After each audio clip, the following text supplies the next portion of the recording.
안녕하세요. 김호준입니다. 미국 정부의 일방적 통상 압박에 대해 국회 차원의 유감 표명 결의안 채택이 어제 무산됐습니다. 자유한국당이 미국의 보복에 대한 우려를 표명했기 때문인데요.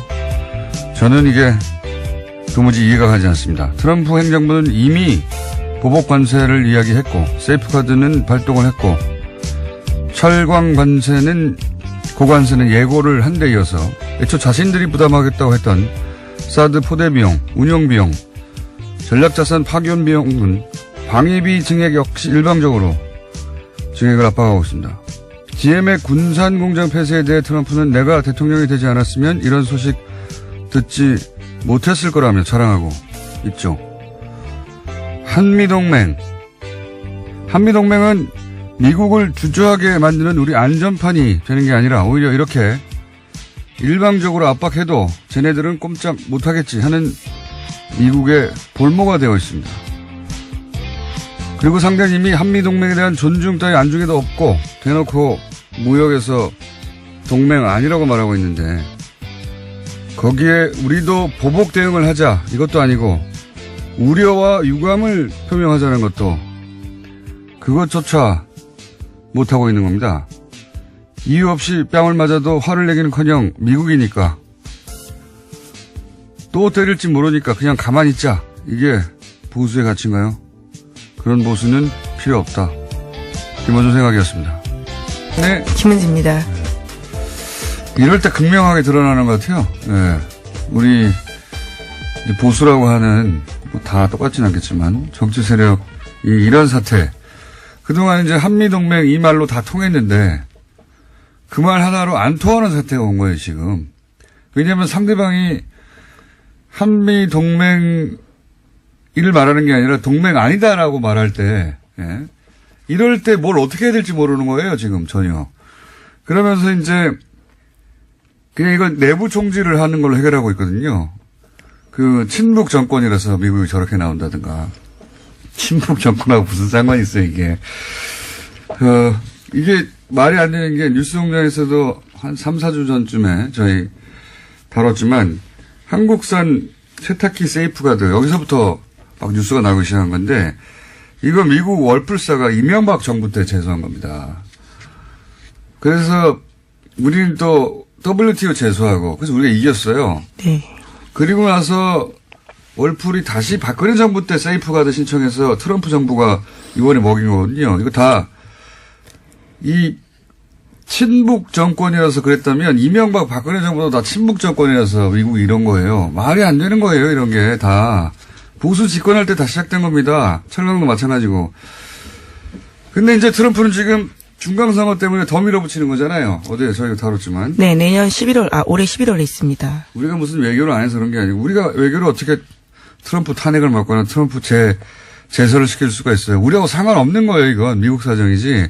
여기서 갑자기 친북 정권이 왜 나옵니까? 이렇게 국익이 문제될 때는 원래 보수가 더 강경한 거거든요. 만약에 GM 관련해서 우리 정부가 돈을 보조해 줘야 되느냐 이런 여론조사하면 보수가 더 많이 반대해요. 성향상. 근데 우리 정치권은 말이 안 되는 거예요. 그러니까 기본적인 뭐를 근거로 자신들이 보수라고 하는지 모르겠어요. 미국이 형님인 게 보수가 아니잖아요. 하여튼 가늠저가 되는 지금 사태가 벌어지고 있다. 보수의 정치가 무엇인가 하는 가늠저가 되는. 자, 한동안 계속되겠네요, 이거는. 첫 번째 워낙 큰 뭡니까? 이슈여서요. 예. 예, 하지만 다스 소식 먼저 전해드리겠습니다. 예. 강경호 현 다스 사장이 다스는 이명박 전 대통령의 것이라고 검찰에 진술했다고 합니다. 오늘 아침 한국일보 보도인데요. 강 사장은 2009년 6월부터 이상은 다스 회장과 함께 공동대표를 맡고 있습니다. 검찰에서요. 이명박 전 대통령 지시를 받아서 다스 사장으로 취임했다라고도 진술했고요.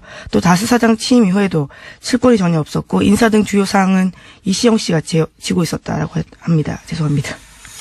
며칠 전에 이어서 이제 발음 꼬이는 거 저희가 한번 모아가지고. 네. 또 갑자기 감기 기운이 있네요. 예. 네, 그러네요. 예. 네. 다스 사장은 바지 사장이다. 뭐 그런 얘기고 이때까지 쭉 그래왔죠. 그리고 이제 계속 얘기하지만 뚝이 무너지고 예, 그 뚝을 버틸 힘이 없다는 걸 아는 순간부터 이제 각자 도생하는 것이고, 이제, 이명박 전 대통령 혼자 남았어요, 사실상. 네, 그렇죠. 정말 혼자 남았습니다. 네. 김성우 전 사장도 그렇고요. 또 이동영 부사장도 다 진술을 하고 있습니다. 그리고 이제 검찰이 이병모, 재산관리라고 저희가 계속 얘기했던 이병모 씨가 구속될 때 그 영장에 다스 실주주 이명박 이렇게 기재를 했어요. 우리가 뉴스공장에서 6개월 전부터 다스 누구 겁니까? 그 질문을 처음으로 시작해서 그리고 또 처음으로 검찰이 여기 답을 한 겁니다. 예, 실주주 이명박 이렇게 답을 한 것이고, 예. 네, 검찰이 실소유주로 명시한 것은 이번이 처음이기 때문에 굉장히 의미 있는 일입니다. 그러니까 추정되는 이런 얘기 할 필요 없어요, 이제. 사실 많은 언론들이 여전히 추정되는이라고 하는데 검찰이 여기다 썼다는 얘기는 자신 할 만큼 전직 대통령에 관련된 이야기인데 자신 할 만큼 수사가 끝났다는 얘기거든요. 네, 혐의 입증했다라는 뜻으로 보이는데요. 네, 이제 이명박 전 대통령은 정말 남았습니다. 그리고 이렇게 써가지고 구속됐잖아요. 예, 법원도 그렇게 판단한 거거든요, 사실은. 예, 다시 혐의가 소명됐다라고 하고 있거든요. 이렇게 되면 이제 거슬러 올라가서 김경준 씨를 다시 생각해 봐야 됩니다. 김경준 씨가 지은 죄는 죄고 주가조작 죄죠. 예. 이제 김경준 씨가 그 가운데 억울하다고 주장한 부분도 있거든요. 내가 죄인이면 이명박 전 대통령도 죄인이다. 근데 그 주장 중에 BBK 투자할 때 거슬러 올라가서 이게 언제적 얘기입니까? 28년 전 얘기입니다. BBK 투자할 때 18년 전이군요. 18년이 아니라. 190억 투자하는데 30분 만에 결정됐다고 그러거든요. 근데 이제 그게 사연을 들어보면 김경주 씨는 당시 다스의 김성우 사장을 처음 보는 사람이라고 했어요. 처음 보는 사람. 처음 보는 사람인데 가니까 돈 주더라. 이게 다 이명박 전 대통령이 다스의 실소유주니까 가능했던 거 아니냐 이런 얘기 했단 말이죠. 그때부터. 물론 지난 18년 동안 인정 안 됐죠. 이 주장은. 근데 이렇게 되면 이제 뭐가 연결되냐면 이명박 전 대통령은 BBK 주가 조작의 주범이 되는 겁니다. 그렇죠. 그 돈은 그 돈의 주인이 이명박 전 대통령이었기 때문에 그 주가 조작에 쓰인 돈도 역시 이명박 전 대통령의 허락이나 개입 없이는 쓸 수 없었던 거거든요. 제가 보기에 개인적으로 수많은 일들이 있지만 경제적 관점에서 가장 악질적인 범죄는 이 주가 조직이에요. 네, 김경준 씨는 그걸로 실형을 살았거든요. 꽤 오래 살았습니다. 10년 우리나라에서만 10년 가까이 살았고 내용적으로 보면 왜 악질적이라고 하냐면 액수는 이거보다 큰 게 많죠. 4대 강도 그렇고. 근데 가장 악질적이라고 생각하는 게 이 BBK 사업은 실패했어요. 실패해서 손실을 보게 생겼어요. 그러면 사업하다 실패하면 거기서 끝나야 돼요. 근데 이때부터 한 일이 뭐냐면 본전이 너무 가까운 겁니다. 이명박 전 대통령의 본전 의식은 정말 어마어마하잖아요. 예? 다스 대납, 삼성의 대납, 돈 남은 거 미국 가서 받아오라고 그랬던 분이잖아요. 10억까지도 챙겼습니다.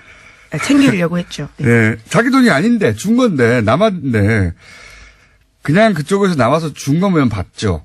근데 그게 아니라, 끝까지 따져가지고.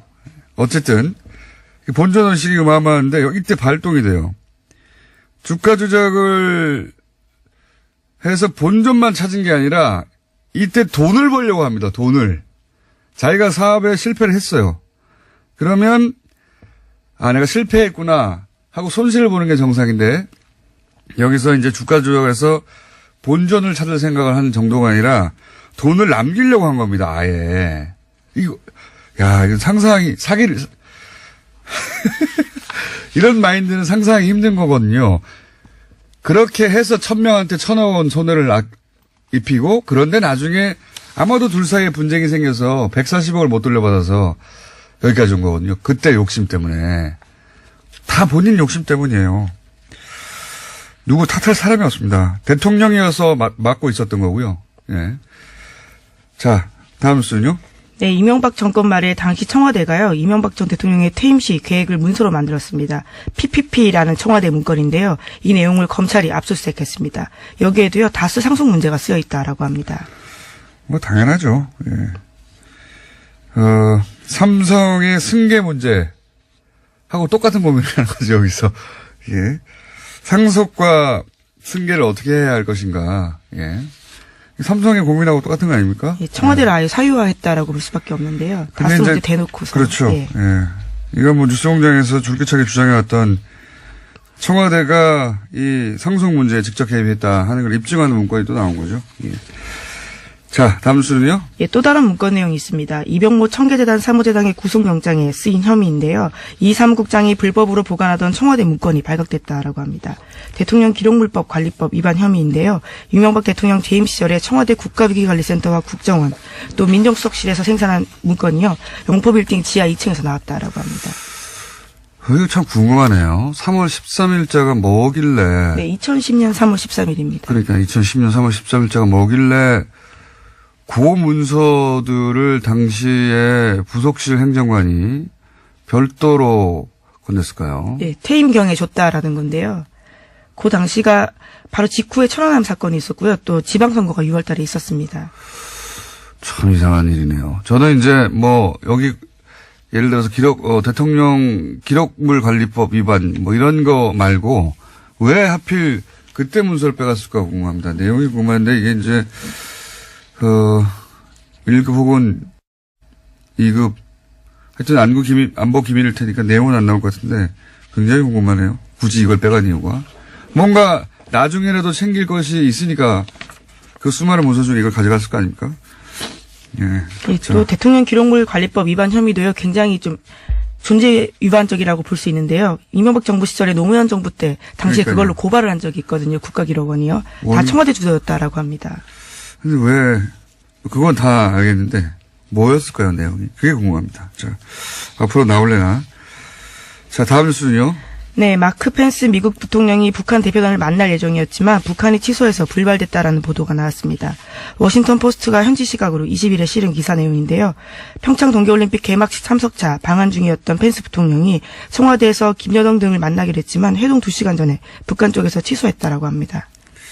이게 이제 펜스가 미국 가서 비판을 많이 받았거든요. 상당히. 그리고 북한과 외교전에서 졌다. 이건 외신들의 뭐 대체적인 평가였고, 미국 가서 뭐 했냐, 아니, 한국 가서 뭐 했냐, 이런 비판 강도가 미 국내적으로도 높았고, 다른 나라의 평가들도 완패했다. 여기에 대해서 이제 펜스가 디펜스 하는 거죠. 예. 언론 플레이를 하는 겁니다.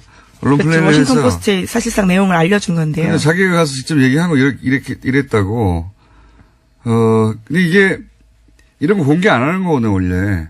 네, 외교적으로는 불문율이라고 예. 합니다. 왜냐면은 이런 마크 접촉을 공개해버리면 다음 마크 접촉을 어떻게 합니까? 다 공개될 거라고 생각해서, 못하게 된단 말이죠. 그만큼 이제 비난을 많이 받았다는 얘기도 하고 또 한편으로는 이거는 미국 특히 펜스 쪽에서의 디펜스일 뿐이다. 여기에는 굉장히 라임이 살아있네요. 펜스의 디펜스. 그러니까요. 한번 해보니까 괜찮아 계속 하는 거예요. 여기 우리나라 버전이 있을 수 있고요. 그리고 북한 버전이 있을 수 있습니다. 이건 미국 펜스의 디펜스 버전인 거예요. 예. 원래 동네 사람들끼리 싸워도 각각 자기 입장이 완전히 갈려요. 그냥 미국의 펜스 입장을 일방적으로 기정사실할 필요는 없어요. 아, 이쪽에서는 이렇게 디펜스가 나오는 거구나. 그러는 거고요. 그리고 이제 이걸 기준으로 해도, 예, 북한이 취소한 이유가 펜스. 직전에 탈북자를 만나고. 그렇죠. 예. 펜스 부통령이 일부러 직전에 탈북자를 만나서 자국민을 고문하는 정권이다. 이렇게 말을 했거든요. 직전에. 이거 참 촌스럽게 얘기하는 거예요. 만약에 북한이 미국을 만나기 직전에 콴타나모에서 나온 죄수를 만나가지고 고문당했어요? 이런 거 물어보고 고문당했죠. 미국도 고문하는 정권이라고 하고 이라크 가가지고 미군들이 성폭행했단 말이죠. 그 감옥에서. 그런 걸 굳이 그 사람들 불러서 피해자 가지고 얘기해봤어. 하면 이거 만나겠습니까? 예. 근데 그렇게 해서 굳이. 예. 잘한 거 하나도 없어요, 그쪽에서. 기왕에 이제